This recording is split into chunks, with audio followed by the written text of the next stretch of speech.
اگر آج قرآن کھول کے کوئی جھوٹا سچے قرآن کو کھول کے اپنی جھوٹی بات آیت کے مفہوم کو لپیٹ کر بیان کر کے دکانوں پہ ڈیروں پہ آ کے بھٹکائے تو تعجب نہ کرو، یہ تو دور صحابہ میں بھی وارداتیے شروع ہو گئے تھے۔ ہاں، ان کے مقابلے میں نسخہ وہی رکھو جو حضرت جابر بن عبداللہ والا ہے۔ جیسے آج کافروں والی آیتیں مسلمانوں پہ پڑھتے ہیں کچھ لوگ اور بتوں والی داتا صاحب پہ پڑھ دیتے ہیں، آیتیں تو سچی ہیں مگر آیت ہے کس کے لیے؟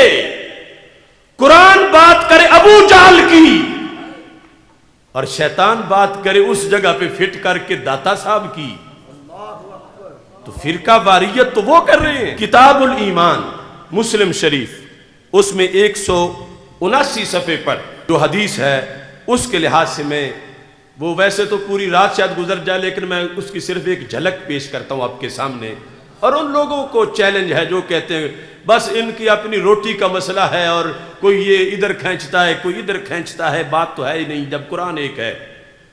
تو میں بتاؤں گا کہ قرآن ایک ہے لیکن سارے پڑھنے والے ایک طرح کے نہیں ہوتے، کیونکہ سرکار فرما گئے ہیں، صحیح بخاری میں ہے کہ جب ذوالخویسرہ نے سرکار پر کہا تھا اعدل یا محمد صلی اللہ علیہ وسلم، رب کے نبی آپ عدل کریں، اتق اللہ، متقی بن جائیں، بخاری شریف میں ہے، سرکار نے غصے میں فرمایا میں نے عدل نہیں کیا تو کر کون سکتا ہے؟ یعنی ایک ٹولہ شروع سے ایسا ہے تبلیغیوں کا، انہیں پتہ ہی نہیں تبلیغ کرنی کہاں ہوتی ہے، اور اس تبلیغ کو سرکار نے توہین سمجھا اور حضرت عمر نے توہین سمجھا اور کہا مجھے اجازت تو میں اس کا سر اتاروں، یہ مبلغ بنا پھرتا ہے۔ سرکار نے یہ نہیں کہا کہ تبلیغیہ ہے تو کیوں سر اتارتا ہے، باقی اس نے توہین تو کی ہے، سر اتارنے کے قابل ہے، مستحق ہے، لیکن حق میرا ہے، میں چاہوں تو اترواؤں چاہوں تو اس کا نہ اترواؤں۔ اس وقت فرمایا یخرج من ذئب ھذا الرجل، اس بندے کی پشت سے ایک قوم نکلے گی، یقرؤون القرآن، قرآن پڑھیں گے، ولا یجاوز حناجرہم، حلق سے نیچے نہیں اترے گا۔ تو پتہ چلا قرآن پڑھنے والے دو قسم کے ہیں، مفتی صاحب نے نہیں بنائی، اللہ کے رسول علیہ السلام نے بنائی۔ ایک پڑھتے حلق سے اوپر تو دل میں بھی جاتا ہے، اور دوسرے پڑھتے قرآن یا گرنتھ نہیں پڑھتے، قرآن ہی پڑھتے ہیں مگر حلق سے نیچے اترتے ہی نہیں ہے۔ تو سرکار دو عالم صلی اللہ علیہ وسلم نے قسم بتا دی قرآن کے لحاظ سے، صرف قرآن کو کہ قرآن سے درس دے رہا ہے، دلیل بنانا یہ دیکھو تو صحیح کہ حالات کیا ہے، 15ویں صدی ہے اور ادھر تو ابھی پہلی صدی تھی، مسجد نبوی شریف تھی اور حضرت جابر کی تقریر تھی۔ یزید الفقیر کہتے ہیں کہ کنت قد شغفنی رأی من رأی الخوارج، FIR میں نام بھی ذکر ہو گیا کہ میں خارجی بن گیا تھا، سنیوں کا ہوتے ہوئے میں خارجی بن گیا تھا۔ شغفنی، شغف اٹریکشن تھی، خوارج کے عقیدے میں بڑا عقیدہ ہے، میں خارجی بن گیا۔ تو پھر کہتے ہیں فخرجنا فی اصابہ، ذوی عدد اصابہ ہے جماعت پوری تبلیغی، کہ ہم تبلیغی جماعت میں نکلے جس میں کافی لوگ تھے، نرید ان نحج ثم نخرج علی الناس، ارادہ تھا حج کریں گے پھر ساری عمر راہ خدا میں تبلیغ کریں گے۔ کہتے ہیں کہ اتنے میں گزر ہوا، مررنا علی المدینہ، گزر ہوا مدینہ سے، تو ہم نے کہا چلو نماز پڑھتے ہیں، نماز پڑھنے کے لیے چلے گئے۔ فَإِذَا جابر بن عبد اللہ يحدث القوم جالس الى ساریہ، ایک ستون کے ساتھ صحابی رسول حضرت جابر بن عبداللہ رضی اللہ تعالیٰ عنہ بیٹھے ہیں اور وہ حدیث پڑھا رہے ہیں۔ اتفاق سے موضوع یہی تھا گناہگاروں کا روز محشر شفیع خیر الانام ہوگا، دلہن شفاعت بنے گی، دولہا نبی علیہ السلام ہوگا۔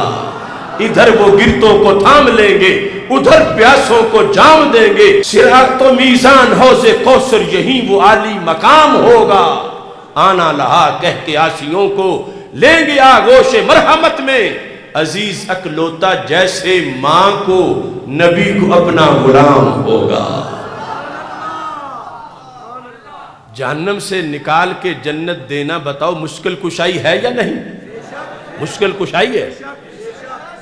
تو تقریر ہو رہی تھی مسجد نبوی شریف میں،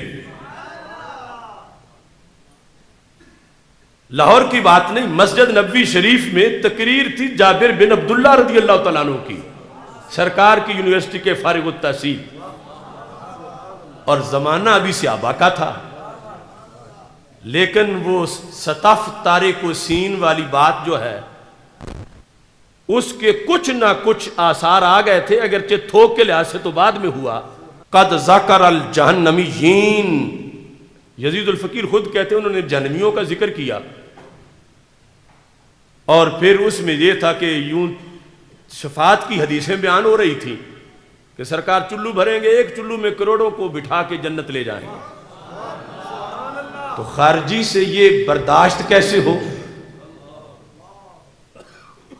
تو یہ یزید الفقیر خود اپنی آپ بیتی بیان کر رہے ہیں، کیونکہ پھر سنی ہو گئے، کہتے ہیں مجھ سے برداشت نہ ہوا میں بول پڑا۔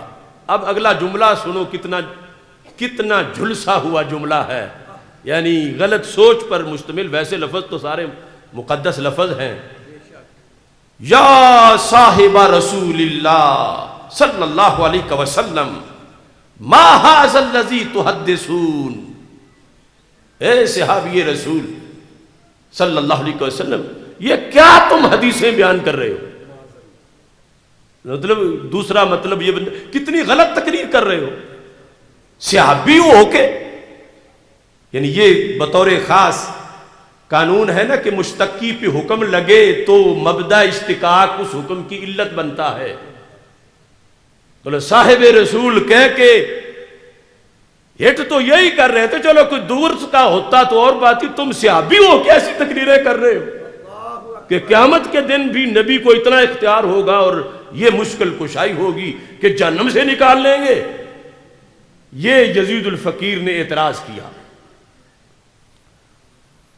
جس وقت اعتراض کیا تو ساتھ دلیل بھی دی کہ اللہ فرماتا انک من تدخل النار فقد اخزیتا، اور دوسری آیت کلما ارادوا ان یخرجوا منها اعیدوا فیہا، کہ جہنمی جب بھی نکلنا چاہے گا اسے پھر گرا دیا جائے گا۔ تو کہا دیکھو ہم تمہاری تقریریں سنیں یا قرآن پڑھیں؟ قرآن کہتا ایک بھی جہنمی نہیں نکلے گا، تم حدیثیں بیان کر رہے ہو کہ لاکھوں کروڑوں کو اللہ کے نبی علیہ السلام نکال لیں گے۔ تو قرآن ہے۔ اگر آج قرآن کھول کے کوئی جھوٹا سچے قرآن کو کھول کے اپنی جھوٹی بات آیت کے مفہوم کو لپیٹ کر بیان کر کے دکانوں پہ ڈیروں پہ آ کے بٹکائے تو تعجب نہ کرو، یہ تو دور صحابہ میں بھی وارداتیے شروع ہو گئے تھے۔ ہاں ان کے مقابلے میں نسخہ وہی رکھو جو حضرت جابر بن عبداللہ والا ہے، جو ہم نے عقیدہ توحید سیمینار میں آزما کے دیکھ لیا ہے۔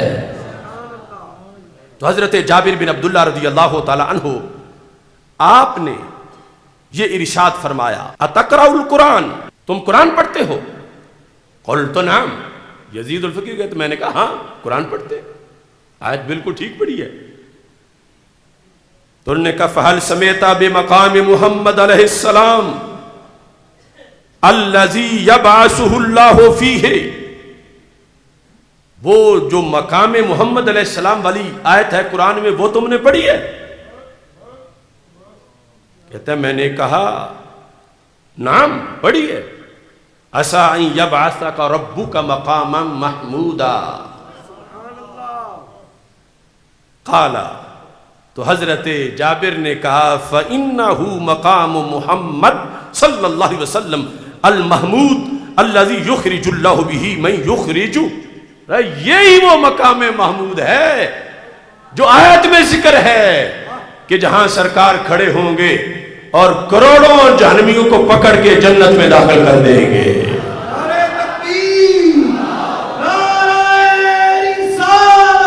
وہ لوگ جو کہتے ہیں قرآن ایک ہے تو پھر کیسے ہو سکتا ہے؟ اب کہتا ہے قرآن ایک ہی ہے. حضرت جابر کے سامنے کسی اور قرآن کی آیتیں نہیں پڑھی گئی تھی، اسی کی پڑھی گئی تھی. مگر حضرت جابر میں اور اس خارجی میں فرق کتنا تھا؟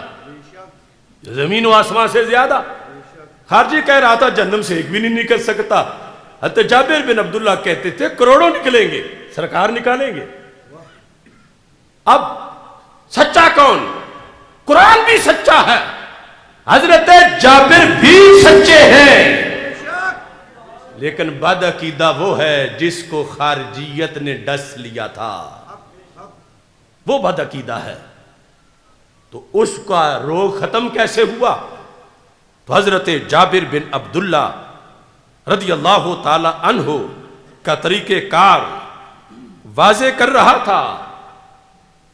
قرآن سچا ہے، میں بھی سچا ہوں، لیکن جو مطلب تم نے پڑھا ہے وہ جھوٹا ہے. کیسے؟ کلما ارادو، کہ جب بھی وہ ارادہ کریں گے. اگلا حکم قرآن کا سچا ہے کہ ان کو کوئی نہیں نکلنے دے گا جب وہ ارادہ کریں گے. لیکن یہ تو دیکھو وہ کون، وہ پیچھے پڑا تو بات تھی کافر کی، پیچھے پڑا تو بات تھی مشرک کی. تو پتا چلا قرآن بھی سچے ہیں، جابر بھی سچے ہیں، جھوٹا ہے تو خارجی ہے. کوئی نہیں نکلے گا جہنم سے، یہ بات ہے کافر کی کہ کافر نہیں نکلے گا، مشرک نہیں نکلے گا. اور جو حدیث حضرت جابر بتا رہے تھے وہ یہ تھی کہ نبی کا غلام نکل جائے گا. اب دیکھو ابھی تو دور صحابہ ہے، لیکن وارداتیں کیسی شروع ہو گئی ہیں.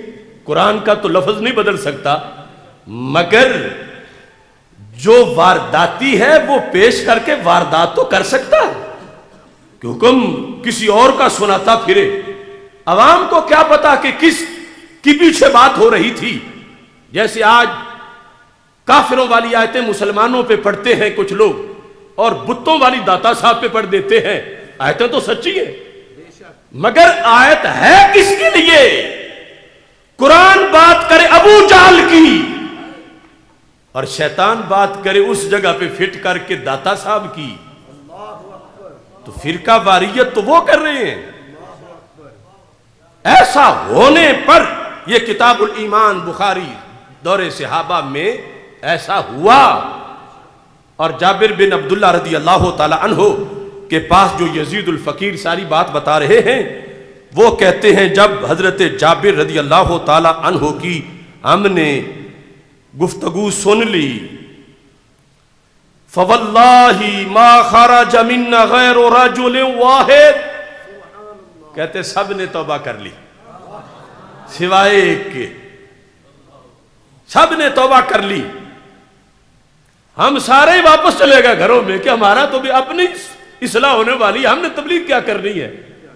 یعنی ہمارے استاد ہی ہمیں زہر دیتے رہے ہیں. قرآن کے ترجمے میں کہتے ہم لوٹے اور پہلے جنہیں کہتے تھے حضرت صاحب، قبلہ صاحب، استاد صاحب، اب کہتے فرجانا، ہم جب لوٹے قلنا، ہم نے کہا ویحکم، وہ تباہ ہو جاؤ تم. روتے حضرت صاحب بننے کو، ویحکم، تم تباہ ہو برباد ہو جاؤ. کیوں؟ اترون الشیخ یکذب علی رسول اللہ صلی اللہ علیہ وسلم، تم یہ پڑھاتے ہو کہ جابر جیسا چمکتا چہرہ بھی جھوٹ بول سکتا ہے. یعنی یہ آج نہیں جو لوگ کہتے ہیں کہ سنیوں کے چہرے بھی چمکتے ہیں اور پتہ چل جاتا ہے. تو حضرت یزید الفقیر سنی بن کے اپنے استادوں کو کہنے لگے یہ قرآن جو تم پڑھاتے ہو اس کو سمجھنے کے لیے کچھ چہروں کی بھی ضرورت ہے. تمہیں دیکھنے سے سمجھ نہیں آئی، جابر دیکھنے سے سمجھ آ گئی ہے. دل نہیں مانتا کہ جابر جیسا بندہ بھی جھوٹ بولے، پہلے حالانکہ خود ہی جھگڑ رہے تھے. تو یہ انقلاب آیا. تو ایسا ہوا، دونوں طرف قرآن ہے۔ صحابی کے سامنے ایک چھوکرا نئی جنریشن کا وہ قرآن پیش کر رہا ہے۔ اس وقت کے لحاظ سے چھوکرا کہہ رہا ہوں، جب مقابلے میں کھڑے تھے، بعد میں تو ہمارے لیے بہت کروڑ عزتوں کے لائق آخر صحابی کے شاگرد ہوں تو وہ تو بہت بڑے ولی ہیں، لیکن وہ جو بدعقیدگی والی سوچ تھی کہ ادھر حضرت جابر رضی اللہ تعالیٰ عنہ بیٹھے ہیں اور ادھر جو ہے ایک بعد کے زمانے کا لڑکا، وہ ان کو قرآن سمجھانے لگا ہے کہ قرآن میں یہ ہے، قرآن میں یہ ہے، قرآن میں یہ ہے، تو پتہ چلا ہر بندہ یہ کہنے والا کہ قرآن میں یہ ہے سچا نہیں ہوتا، قرآن سچا ہے، لیکن ہو سکتا ہے کہ اس نے اپنا گھڑا ہوا مضمون آیت کے نیچے فٹ کیا ہوا ہے، اوپر آیت رکھی ہوئی ہے، دکھاتا آیت ہے اور بات اپنی کرتا ہے۔ اس بنیاد پر یعنی سطف تارک امتی کے لحاظ سے جو کچھ لوگوں کی اس لحاظ سے وہ کہتے حدیث نہیں ہو سکتی کہ جب قرآن ایک ہے تو پھر افتراق کیسے ہو سکتا ہے، جب قرآن بدل نہیں سکتا تو پھر اختلاف کیسے ہو سکتا ہے، تو ہم نے سیاستہ سے یہ بتایا کہ اختلاف ہو جاتا ہے اور اس میں جرم حق والوں کا نہیں، جرم ان کا ہے جو واردات کرتے ہیں۔